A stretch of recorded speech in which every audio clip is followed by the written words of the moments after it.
Greetings, sacred souls, beautiful souls. Master Teacher Felicia here.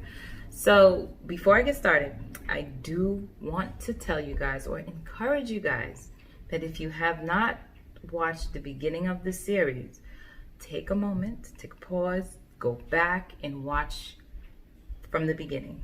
I only encourage that because I use a lot of different terminologies throughout this series, and if you didn't really see the beginning, it might be a little bit hard to understand what is she talking about, right?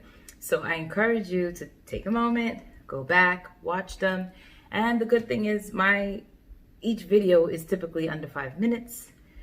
This one may not be, but I'll try my best. But go ahead, take a moment, watch it, and then get back to this, because honestly, I personally feel at this point it starts to get really juicy, and it's a lot of that, wait, did you just say that gonna happen? Yes. So we're at that point in this series, and it's a journey, okay? So if you understand that this series is about a journey into your soul, you would understand that it's good to start at the beginning of the journey. It really helps in the process, okay? So, picking up where I left off. Last episode in teaching, we talked about soul continuation, reincarnation, for lack of, I guess, for a better word, right? So speaking on reincarnation caused a lot of questions to come up. And one of the questions I got, or all the questions really circulated around the same thing, and it was, Master Teacher, why is it you believe in reincarnation? Or how do you know reincarnation really exists? It was questions like that along those lines, all basically asking the same thing. So I want to answer that question today. It also will bring a certain level of clarity to you. So I thank you for those questions, because it actually helped a lot. So to answer you guys, when I began my journey and became a master teacher, what I realized for myself was, what I became aware of, honestly, was I can see people's energy. Now, it was beyond seeing their energy. I was able to see people's past lives. I can see their past lives, what was happening in their past lives, the choices they were making in their past lives, the emotions that they were having in their past lives based on whatever situations were going on. I was able to see all that. And in my teachings and in working with my clients, what I do now is I will take their past life experiences, and I'm only looking at past life experiences that is sharing with me why they're experiencing what they're experiencing in this lifetime. So let me make sure I'm clear. Typically, people, when you come to me for a session or to work with me directly, you're coming because you're dealing with something in your life. You're dealing with a current life experience, a situation, something that's making you very uncomfortable. That's why you're reaching out. You're depleted. You had enough, right? So you're coming to me with that to gain clarity, healing, get past it. So I look at that, and in order to figure out why they're dealing with what they're dealing with now in this lifetime, I see the past lifetime. And now what happens there is when I share with them their past life, here's where the confirmation comes in. I share with them, this is what you did in your past life, this is what was happening, and these are the choices you made, and this was the consequences based on the choices you made.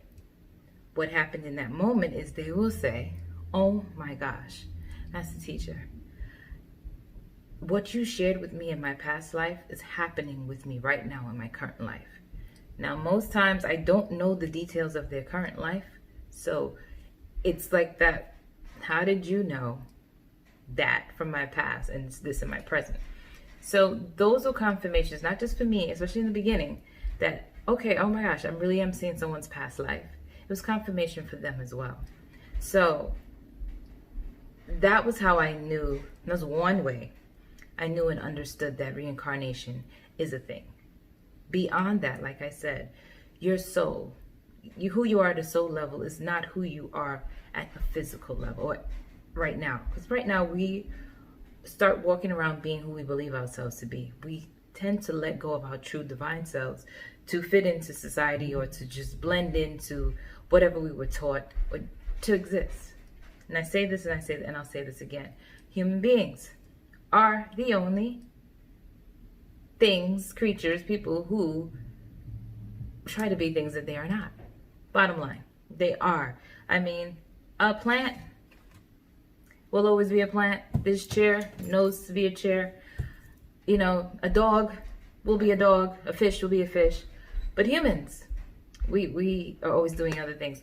Anyway, I'm digressing. That's another topic for another time. But what I'm sharing in saying all of that is, at a soul level, we come back. We come back each time, like I said before, and we kind of pick up where we left off. Another way that I have seen this is sometimes I work with clients who are facing a lot of trauma, and they don't understand why their current life is so traumatic, right? And when they really start to look at it, when we look at their past life, they left in a traumatic way. For some, they either took their own life. And you know, taking your own life is something that we tend to think, oh, if I take my own life, some people, I can cheat this whole system of life. I'm just going to take my life and I'm out. The thing that most people don't seem to understand is you can't just tap out like that, because you're going to come back exactly where you left off. It's going to feel very traumatic, especially as a child, because you're dealing with all that trauma of how you exited. And now you're still going to pick up with the same life that you had before. Trust and believe me. Now, in my next video, I will talk to you about why. Because the soul holds a vibration. Everything is energy, people, and I'll get into that the next time. Your soul holds a vibration, and it will, the moment you come back into this earth's plane and you're in the third dimension, so to speak, you're going to fall back into that same space and hold that vibration you held before you left. Okay, so I'm going to get into that the next video, because I'm well over my 5 minutes, and you know, I like to keep it nice and sweet and short. So here's where we'll leave it. I hope you have clarity and understanding on reincarnation and how it is a thing. It's a thing. It's definitely a thing. And I think I want to add one last thing. People are like, oh, what do you call when I'm able to see and pick up this information about your energy and your soul and all of that? It's the Akashic Records. If you've heard of it, you understand what I'm speaking about. If you don't, the Akashic Records is, I like to call it, the library in the sky, where there are books for every soul that exists.